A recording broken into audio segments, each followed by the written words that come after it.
Future doctors nums ने MD cat 2024 का schedule announce कर दिया। ये टेस्ट पाकिस्तान में किन मेडिकल और डेंटल कॉलेजेस के लिए रिक्वायर्ड होता है, ओवरऑल इस टेस्ट का स्केड्यूल क्या है, मींस इसकी डेडलाइन क्या है, कौन से स्टूडेंट्स अप्लाई कर सकते हैं, इसकी एलिजिबिलिटी क्राइटेरिया क्या है, इसका सिलेबस क्या होगा, ये तमाम चीज़ें हम आज इस वीडियो में डिस्कस करेंगे और आप इसके बाद डिसाइड कर पाएंगे कि क्या आपको ये टेस्ट देना चाहिए या नहीं देना चाहिए। नम्स यानी national university of medical sciences Pakistan में डिफरेंट मेडिकल और डेंटल कॉलेजेस को एडमिनिस्टर करती है। मोस्टली ये मेडिकल और डेंटल कॉलेजेस मिलिट्री एडमिनिस्ट्रेशन के अंडर हैं। ये मेडिकल और डेंटल कॉलेजेस पब्लिक सेक्टर के भी हैं, प्राइवेट सेक्टर के भी हैं। तो इस डॉक्यूमेंट में आपको कंप्लीट लिस्ट मिलती है कि कौन कौन से मेडिकल कॉलेज पब्लिक सेक्टर के हैं और कौन प्राइवेट सेक्टर के हैं। मोस्टली प्राइवेट सेक्टर के हैं। अगर हम इस लिस्ट को देखें तो जो पब्लिक सेक्टर के अंदर हमारे पास आते हैं एमबीबीएस के लिए, वो आर्मी मेडिकल कॉलेज रावलपिंडी है और डेंटल सेक्शन इसका same army medical college Rawalpindi. इसके अलावा बाकी तमाम कॉलेजेस प्राइवेट सेक्टर कहलाते हैं, मीन्स इनकी फ़ीस डिफरेंट होती है। अगर हम इस लिस्ट में देखें तो कराची के अंदर Bahria university medical and dental college, CMH Bahawalpur, CMH Kharian, CMH Lahore, CMH Multan, ये आपके पास तमाम वो मेडिकल कॉलेजेस हैं जहाँ पर आप एमबीबीएस कर सकते हैं। इसके अलावा Fazaia medical college Islamabad, Fazaia medical college Karachi, foundation university medical college Islamabad, इसके अलावा हाईटेक institute Taxila, Karachi institute of medical sciences Malir cantt, NUST school of health sciences Islamabad, Quetta institute of medical sciences Quetta cantt और वाह मेडिकल कॉलेज वाह कैंट। ये तमाम वो मेडिकल कॉलेजेस की लिस्ट है जो एमबीबीएस करवाती हैं। अगर हम डेंटल सेक्शन में जाएं प्राइवेट के लिए तो Bahria university medical dental college Karachi के अंदर, इसके अलावा SIMS dental section Multan, CMH Lahore medical and institute of dentistry Lahore cantt, foundation university college of dentistry Islamabad और हाईटेक डेंटल कॉलेज टेक्सला कैंट। तो ये कंप्लीट लिस्ट है जो कि ये कंप्लीट लिस्ट है जहाँ पर आप नम्स के एमडी कैट टेस्ट देने के बाद एलिजिबल होंगे एडमिशन लेने के लिए।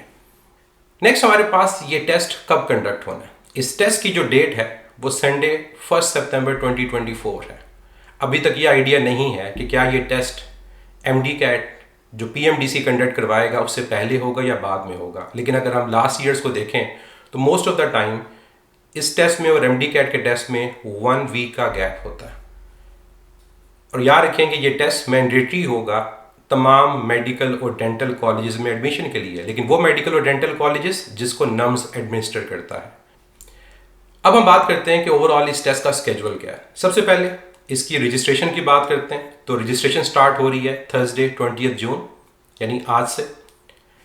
इसकी जो डेडलाइन है, जो लास्ट डेट है रजिस्ट्रेशन की, वो वेडनेसडे 10 जुलाई 2024 है बाय 4 PM। तो ये डेडलाइन आप लोगों ने याद रखनी है और ये याद रखिएगा कि रजिस्ट्रेशन नम्स की वेबसाइट पे होगी और ऑनलाइन है, ये मैनुअल नहीं है। ऑनलाइन रजिस्ट्रेशन अगर आप करते हैं लेट फी के साथ तो उसकी डेट 17 जुलाई है। नम्स का एमडी कैट टेस्ट कब होगा? 1 सितंबर सुबह 10 बजे। रजिस्ट्रेशन फ़ी क्या है उन स्टूडेंट्स के लिए जिनका एग्ज़ाम सेंटर पाकिस्तान में होगा? 5200। और अगर आप लेट फ़ी सबमिट करते हैं पाकिस्तान के एग्ज़ाम सेंटर्स के लिए तो 6200 है।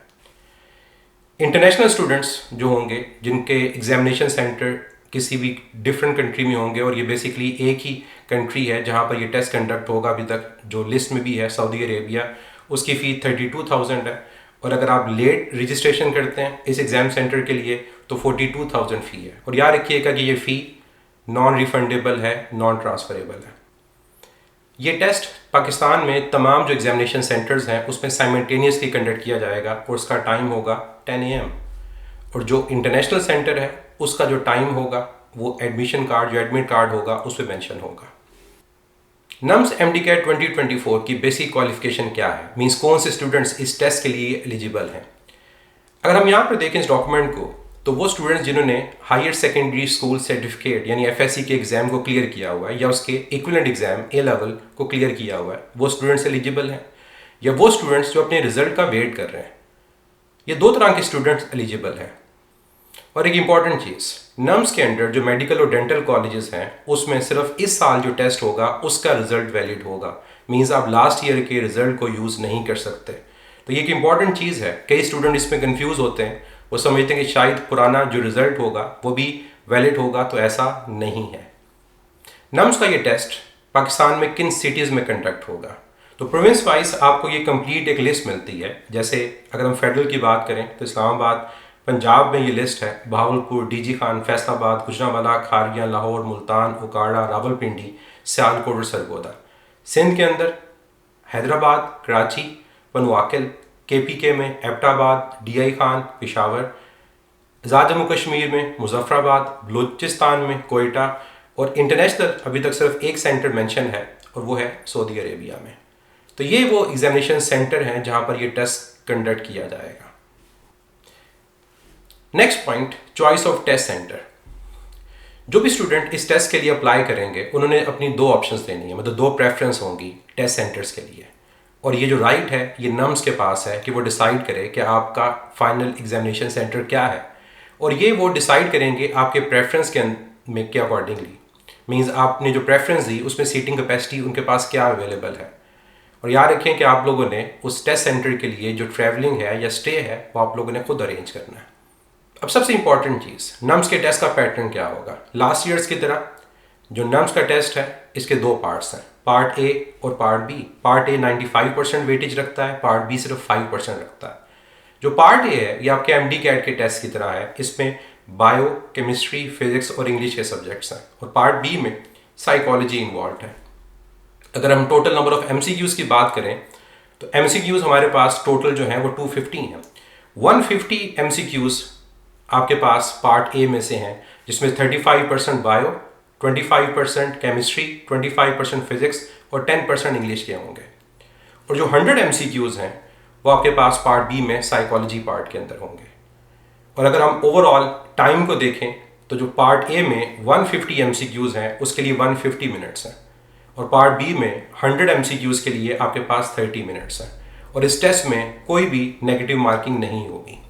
तो ओवरऑल टोटल 250 MCQs हैं। अगर हम टोटल टेस्ट की ड्यूरेशन को देखें तो हमारे पास 180 मिनट्स हैं। ज़्यादा टाइम पार्ट ए के लिए है और कम टाइम पार्ट बी के लिए, लेकिन परेशान ना हो, पार्ट बी ऐसा मुश्किल नहीं होता। ये लास्ट ईयर जिन स्टूडेंट्स ने टेस्ट दिया और क्लियर किया उनके एक्सपीरियंस से आपको बता रहा हूँ कि पार्ट बी आसान होता है, लेकिन आपको बेसिक तैयारी उसके लिए करनी पड़ती है। इसके अलावा जो आंसर शीट है यानी बबल शीट, उसको कैसे फिल करना है इसकी डिटेल नम्स की वेबसाइट के ऊपर अवेलेबल होगी। वेबसाइट मेंशन है numspark.edu.pk, यहाँ पर आप वो सारी डिटेल देख सकते हैं। टेस्ट पैटर्न के अलावा जो एक और इम्पॉर्टेंट चीज़ है वो इस टेस्ट का सिलेबस है। जो टेस्ट का सिलेबस वो अभी तक नम्स ने अपनी वेबसाइट के ऊपर पब्लिश नहीं किया, लेकिन वो अपनी वेबसाइट पे पब्लिश कर देंगे। अगर हम लास्ट ईयर्स को देखें तो लास्ट ईयर के अकॉर्डिंगली हमारे पास नम्स और MD कैट का जो सिलेबस होता है वो ऑलमोस्ट सेम होता है। तो जो स्टूडेंट MD कैट की प्रिपरेशन कर रहे होते हैं ऑटोमेटिकली उनकी नम्स की प्रिपरेशन भी हो रही होती है। जो सिर्फ डिफरेंस मिलता है वो ये मिलता है कि जो ओवरऑल क्वेश्चन की टाइप होती हैं, लेकिन अगर आपके कॉन्सेप्ट्स अच्छे हों तो आप इजीली MD कैट की प्रिपरेशन के साथ साथ नम्स के टेस्ट को भी इजीली क्रैक कर सकते हैं। एक इम्पॉर्टेंट चीज़ जो यहाँ मेंशन है वो ये कि ओवरऑल आपकी जो अंडरस्टैंडिंग होनी चाहिए वो ब्रॉड होनी चाहिए। आपने अपने आप को लिमिट नहीं करना सिर्फ सिलेबस की हद तक।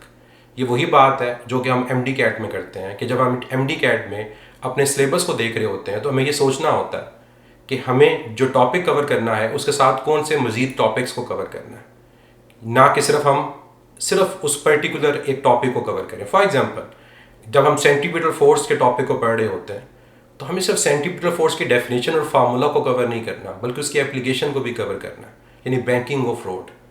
इसके अलावा वर्टिकल और हॉरिजॉन्टल सर्कुलर मोशन। तो ऐसी बहुत सारे एग्जाम्पल हैं जो कि जब आप अपने सिलेबस को कवर कर रहे होते हैं तो आपको अंदाज़ा होता है कि कौन कौन से टॉपिक इस पर्टिकुलर टॉपिक के साथ लिंक है और आप लोगों ने कवर करना है। नम्स के टेस्ट के लिए अप्लाई कैसे करना है, याद रखिएगा बाकी तमाम टेस्ट की तरह नम्स के टेस्ट के लिए भी जो रजिस्ट्रेशन है वो ऑनलाइन उनकी वेबसाइट पर है numspark.edu.pk। तो 20 जून से रजिस्ट्रेशन स्टार्ट हो रही है। आप वेबसाइट पर जाएंगे और आपको ऑनलाइन पोर्टल मिल जाएगा जिसके थ्रू आप रजिस्ट्रेशन को करवा सकते हैं। बाकी जो फ़ीस सबमिशन होती है वो सारी की सारी ऑनलाइन होती है। आपने प्रोसेस को फॉलो करना है, ताकि आप सक्सेसफुली अपने रजिस्ट्रेशन करवा सकें और इस टेस्ट को दे सकें। आई होप इन तमाम डिटेल्स के बाद आप इस नतीजे पे पहुंच चुके होंगे कि क्या आपको ये टेस्ट देना चाहिए या नहीं देना चाहिए, इस टेस्ट की इंपॉर्टेंस क्या है, इस टेस्ट के थ्रू किन मेडिकल कॉलेजेस में एडमिशन लिया जा सकता है। तो मेरी रिकमेंडेशन होगी कि ये टेस्ट देना चाहिए, अपनी चॉइसेस को ओपन रखना चाहिए। सिर्फ और सिर्फ आपने अपने आप को लिमिट नहीं करना एक पर्टिकुलर टेस्ट के लिए, बल्कि लाजमी नम्स के टेस्ट के लिए तैयारी भी करें और इस टेस्ट को अटेम्प्ट भी करें। So wish you very best of luck.